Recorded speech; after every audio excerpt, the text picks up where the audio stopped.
What's going on, guys? Welcome back to the channel. We have a treat. If you can't tell from these bottles in front of us, we have a rare character, which you guys got on me last time because I didn't grab one. And now we also have a special Bender's pick. Now, if you don't know about Bender's, you're about to find out. I'm here today with Andy Peters, and he's got some inside information about these two bottles in front of us. So, Andy, what you got?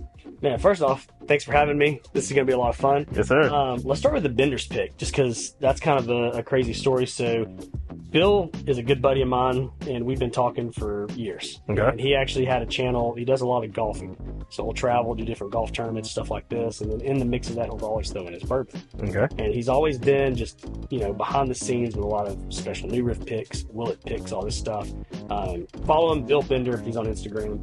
But with this one here, what was really cool about it was, I said, I want to have something rare and something that we haven't had in stores. Okay. So in the state of Tennessee, there's never been a Bender stash in stores. It's been kind of private barrel selection. So people would go there, buy a barrel, and it goes to a specific group or something like that. Gotcha. So with this one, we were like, man, let's get something crazy. I want an old school MGP. Okay. That's going to taste good. As you know, right now, the way the bourbon scene's going, people are just releasing too quick. You're getting some of these releases, they're like age, a tad over 4 years, ages. So he hit us with this 8-year, obviously at 115 proof, and it was just, this one here is unreal. I can't wait till you try it. But the story behind it was, he hit me up and says, man, let's do a pick. So Eric started putting things together, Eric down at Easy Bistro, and we went up to Louisville and started doing the pick. Well, I can tell you this right now, if you guys want to have a crazy pick, you just get with Bill and this team. It's pretty unreal. It started around, I think like 1, 2 o'clock, and it went till probably about 3 a.m.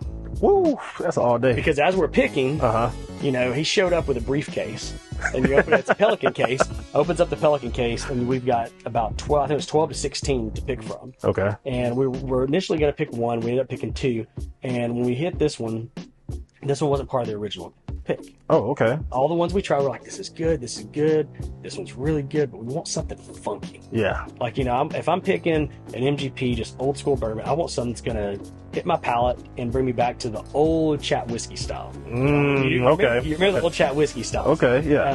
Almost a little dusty there, here and there. And yeah. We got done picking all these, and everyone's hammered. I mean, you can imagine. 12 hours, yeah. 10 people sitting in a room. Let's let our palates chill out. Let's go eat dinner, and I'll bring you a few sample bottles of some other stuff. Some different, okay. So we're like, all right, cool. So we all go, we chill out, we eat, we go here and there, go back home, take showers, change clothes, go out to eat dinner. We start sipping, we start drinking. We're like, oh, this one's good, this one's good. Well, then I get the idea of everyone eats Taco Bell. So we ordered, I think it was almost $400 at Taco Bell. You're my type of guy. Like, Taco Bell's underrated. All day, especially. Taco Bell's underrated. Yeah. Exactly. So we DoorDash Taco Bell to a bar. They come in, drop it off. So now we're eating Taco Bell while sampling this whiskey. Okay. And we finally found the one that hit. We're like, this is it. Now, it was a 7-year, and I think it was around 118, 120 proof. So it's a little bit higher than this one. But we were like, this is the one we want. We picked it, took down all the notes. So we come back home. We're all excited about it. We get back home, and like a week or 2 went by. No word from Bill and his team. Okay, we got to get this thing rolling. Yeah. So then I hit Bill up, and I'm like, yo, bro, where are we at on this? When are we going to get it? When's the bottling? Because they do a lot of bottling up a Whiskey Thief. Okay. And he goes, man, I've got bad news. I was like, what? He's like, I lost my phone. He was like, and I don't have anything backed up on it. Okay. He was like, do you still have the notes from the barrel you picked? And I was like, I don't. Because we were so hammered, I lost my notes. I think I threw them away or washed them, one of the two. Yeah. So I hit Eric up, and I'm like, Eric, do you have the notes from the pick? Eric went, buddy, I don't. We were toast. So no one knows the barrel we picked, nothing. So that's why the name of it, you'll see down here, is Mulligan Again. Okay. So then he was like, all right, cool. We're going to have to redo this whole pick again. so we had to redo the pick again. And this time he was like, I've got you a little treat in there. He's like, we didn't have this barrel before.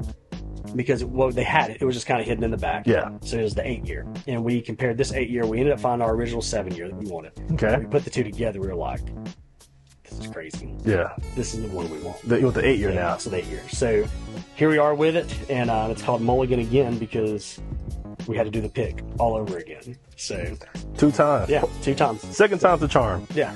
So you mentioned Bill Bender and how influential he is, obviously with the golf and adding bourbon in.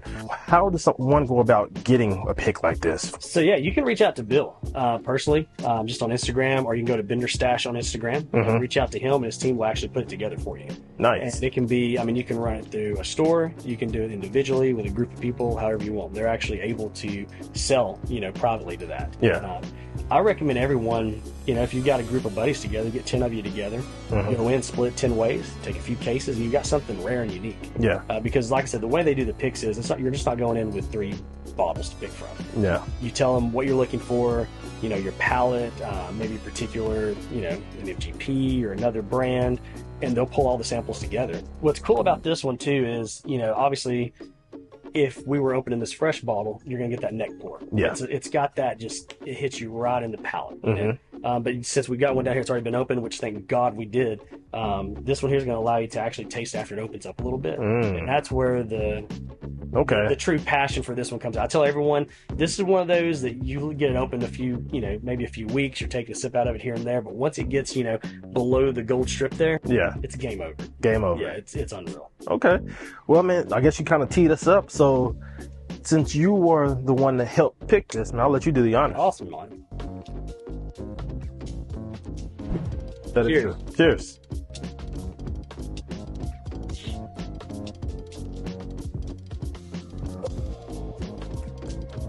Okay. It's like you get a little bit of that dusty, but it's also has like a really pleasant punch to it. It's not something that's all pepper. It's not super peppery. You get a little bit of that dusty, like an old, almost maybe even like an old Jack type of recipe. It leaves the oil residue on your tongue, which I tell people, this is that perfect, you got people over at the house, you're going to have a steak dinner, maybe afterwards a cigar. That'd be great. This is the one that it complements that whole entire meal. Yeah. The more time in between me finishing, the more the flavor and the profile is changing.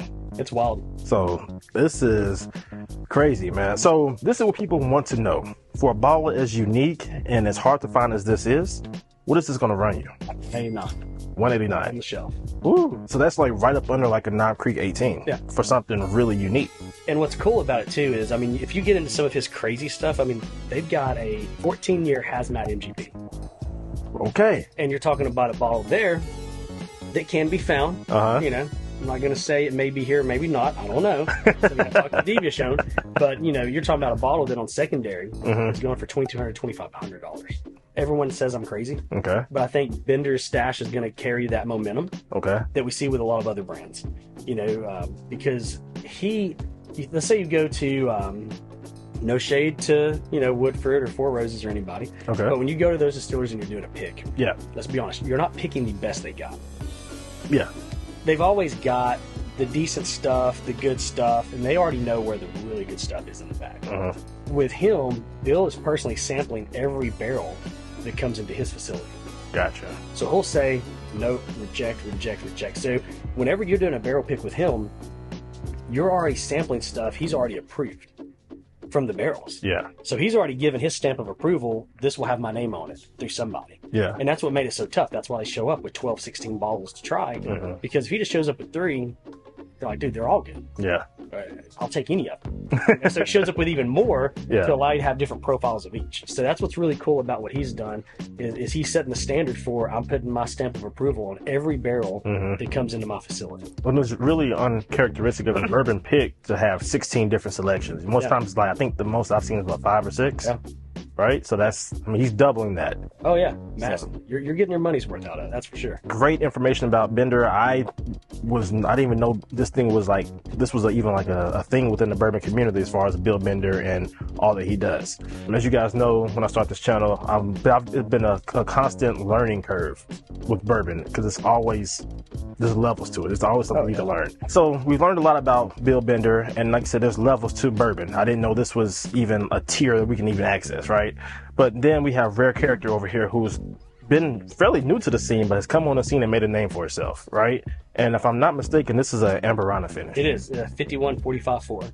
Yeah. And it's an unreal blend that they did, and we had the pleasure of obviously getting this pick at Main Street Meats. Okay. We did one also with Rare Character for Easy Bistro. Okay. That we ran, which was an unreal pick as well. When you're doing a Rare Character pick, we were talking about the uniqueness of Bill Bender. Yeah. But when you're doing a Rare Character pick, you can always bet on the same consistency across the board. You're not going to get a bad one, no matter how you look at it.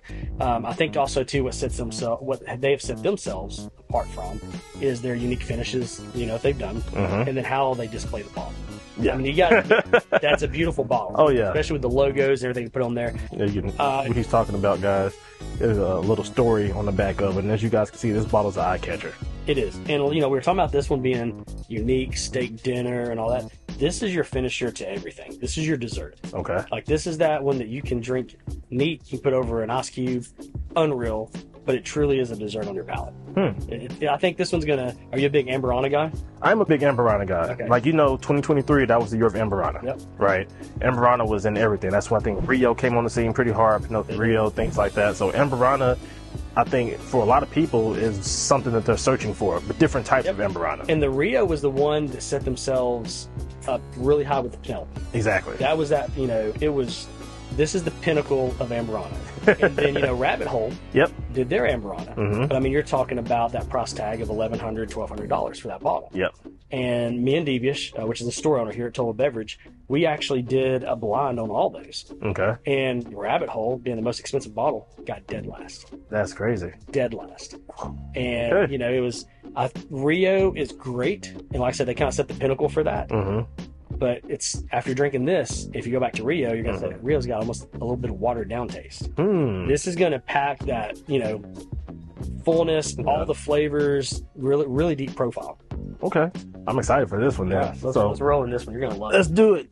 And again, shout out to Main Street Meats Chef Eric Neal for allowing us to do this. Again, if you want a crazy selection of whiskey, you go to Easy Bistro or Main Street Meats. Down. And there's RC Pick at both of them. So, and these are restaurants in Chattanooga, Tennessee. Correct. Yes. Oh yeah, cinnamon toast immediately. It's a dessert on your palate.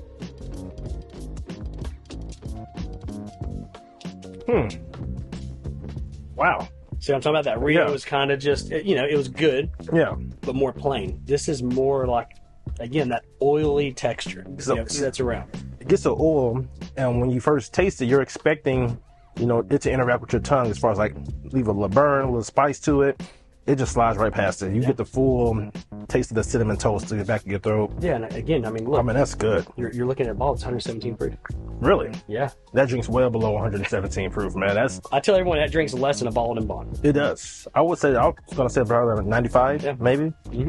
Because I would say Knob Creek 12 years has a little bit more of a kick to it. Oh, yeah, a lot. Than that does. So, a nice nightcap. Oh, man. Oh, dude. This is the... which my wife, she slowly got into bourbon. She was more of a wine, and specialty rums and stuff. Okay. Fell into bourbon, started doing some picks with us. And this is that one where if we're doing a bonfire, it's fall, you got the leaves falling, you got the bonfire going, you've already had a good dinner. Yeah. You sit out there, you pour this, you can sip on it, and it's just that. She calls this her fall drink. Yeah. I can see that. Yeah. And this might be a hot take, but I'm a big fan of eggnog. And so I get some of that cinnamon from like the traditional eggnog. Oh yeah, a great pairing. Very, very good. A great pairing. For a bottle like this, as you guys know, Rare Character picks, they can range in pricing depending upon market. What the pick is, what would this go for if they came out this exact bottle? $149.99. $149.99. Which for Rare Character, that's kind of kind of a staple. Yeah, that's a staple. They tend to stay in the 120 to 140 range. Okay. Which is nice. And like I tell people, you're getting with stuff like this, you look at bottles that hit the shelf. Yeah. In that price tag, whether you're between both of these, and it's your typical just releases from a distillery. It's nothing unique. It's nothing super rare. And now we're starting to get more of these rare, finishes and a story behind it. And that was kind of my big thing is, I'll buy a bottle based on the story. Me too. That's what got me into Scotch. Okay. I've got some Scotches at home there in 50, 55 years. You said Scotch. There are six-figure bottles. Yeah. Okay. Well, mainly Japanese whiskey that's in the six-figure bottles. Of course. Even some of my Scotches are up there pretty close. And they're like, why would you spend that for a bottle? It's like, well, think about it. You've got someone who put their whole life work into creating this masterpiece. Yeah. And they were 45, 50 years old. This thing had to age for 55 years. They were dead. They never got to drink. They never got to drink their final product. That's a different way to think about it. Yeah. So when I see that price tag, it's like, yeah, that sucks. But at the same time, you're drinking someone's masterpiece that them themselves never got to sample. So as a human, that's different. As a human as us. Yeah. How many people are actually going to put in a life's worth of work and blood, sweat, tears, trying to formulate their masterpiece, knowing they're never going to get to see it, taste it, feel it, touch it? Most people would say, "Screw it, I'm not going to do it." Yeah. These distillers are like, "No, we're going to do it," and that's our legacy. That's different. No, that's a different take, and I never thought about it like that before. Yeah. Honestly, I always said it. I got into bourbon because it's art to me. Yeah, so a lot of complex things working individually to make the final product. Yep. But adding in that age and that sacrifice, that's different. Wow. Okay, that might be the take of the whole video right there. Oh man, but no, I appreciate you guys allowing me to come in and talk about these two very unique, very different bottles. Rare Character, like I said, made a name for itself. Is something that I hope stays around and they continue to be as bold and as creative as they are. They're going to, man. They've made a good name for themselves. Absolutely. And then obviously Bill Bender, this is something new to me. If you guys are familiar with Bill Bender, or if you're already familiar with his work or some of his picks, drop a comment down below. Let me know which ones you've tried. And I mean, let me know what that experience is like, because obviously I've never been. So that's something I do want to try to add to my bucket list. Yeah. Man, is there anything you want to add before we close it out? And obviously, any questions you guys have, you can find me on Instagram as well, just Real Andy Peters. Okay. I'm always open to talk bourbon, cars, anything. As far as these are concerned, obviously here at Total Beverage, off East Brandon Road in Chattanooga, Tennessee, stop by and see Devious. He's the owner, always has a great selection here, and he's one of those guys, too, that isn't afraid to pop open a bottle. That's true. I mean, you see all the sample bottles he's got up there. So that is true. Anything that we bring in as a store pick, we normally crack open, for people to sample and stuff out of, which is really nice. And then I think the next big thing is having you over at the house. Oh, I'm excited for that. To sample some unique and fun stuff. I'm excited for that. We'll get back into some of like the 1970 Wellers and stuff. Okay. As you guys know, I'm a Weller fan, so he's speaking my language. But with that, man, we're going to close it out. Thank you guys for staying to this point in the video. Do me a favor, drop a comment, like, sub. Let me know if you tried a Rare Character pick or if you're familiar with Bill Bender. And with that, see you guys in the next one. Cheers. Have a good one.